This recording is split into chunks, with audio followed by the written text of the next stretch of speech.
Hello traders, welcome back to the trade of the week segment, जहां हर week हम discuss करते हैं एक नया trade to improve our trading skills. आज का हमारा ट्रेड है गोदरेज प्रॉपर्टीज, जिसमें मैंने 50,000 से भी ज्यादा का प्रॉफिट बुक किया। So without waiting, let's get started. So traders, आज मैं मिराय एसेट शेर खान का trading terminal trade tiger use कर रहा हूँ। इसे यूज़ करने का बस यही कारण है कि इसमें मैं 3 चार्ट्स एक साथ ओपन कर सकता हूँ, तो मल्टीपल टाइम फ्रेम एनालिसिस करना बहुत इजी हो जाएगा। यही सेम चीज़ अगर मुझे ट्रेडिंग व्यू में करनी होगी तो मुझे उसके लिए पेड वर्जन लेना होगा। सो इसलिए मैं इसी प्लेटफॉर्म को यूज़ कर रहा हूँ। और भी इसमें बहुत सारे फीचर्स हैं जो हमें फ्री में मिल जाते हैं।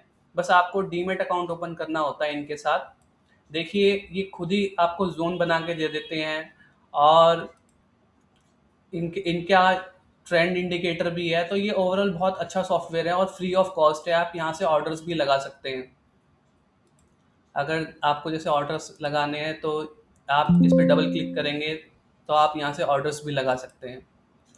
अगर आपको भी ये सॉफ्टवेयर यूज़ करना है फ्री में, तो आप मेरा एसेट शेर खान के साथ डीमेट अकाउंट ओपन कर सकते हैं। और ये प्लेटफॉर्म आप without free of cost use कर पाएंगे।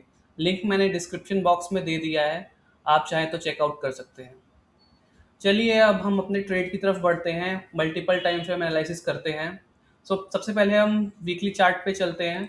वीकली चार्ट पे अगर हम देखते हैं तो Godrej properties high on the curve था।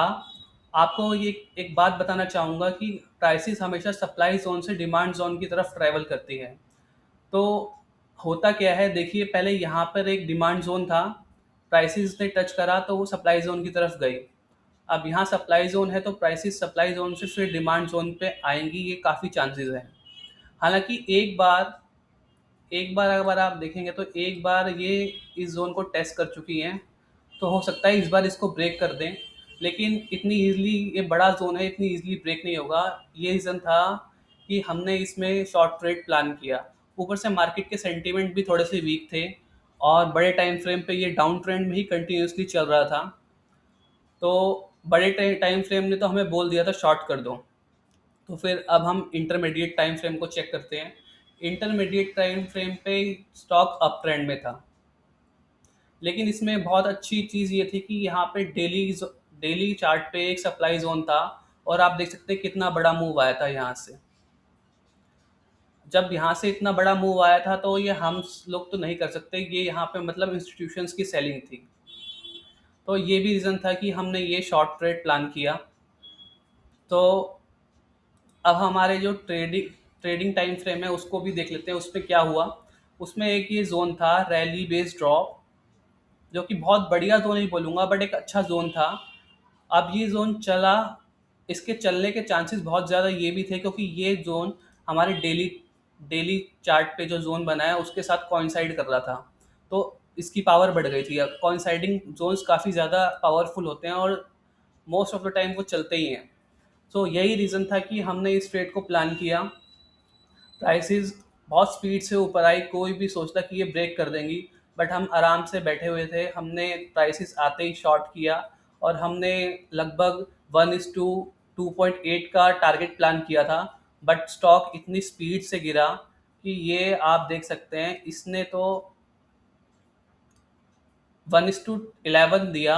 बट मैं तो आपको सच बताऊंगा, मैं यहाँ कहीं निकल गया था 1:6 लेके, और मैंने इसमें 52,000 का प्रॉफिट बुक करा। सो ये था हमारा आज का ट्रेड।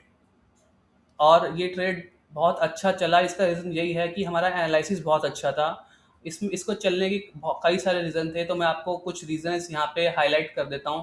पहला रीज़न था कि इसमें कॉन्साइडिंग लेवल थे कॉन्साइडिंग लेवल थे।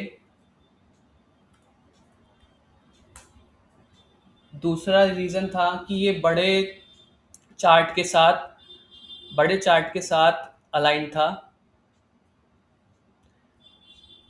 तीसरा रीज़न था कि मार्केट सेंटिमेंट भी नेगेटिव थे। तो ये था इस वीक का trade of the week, the power of coinciding levels.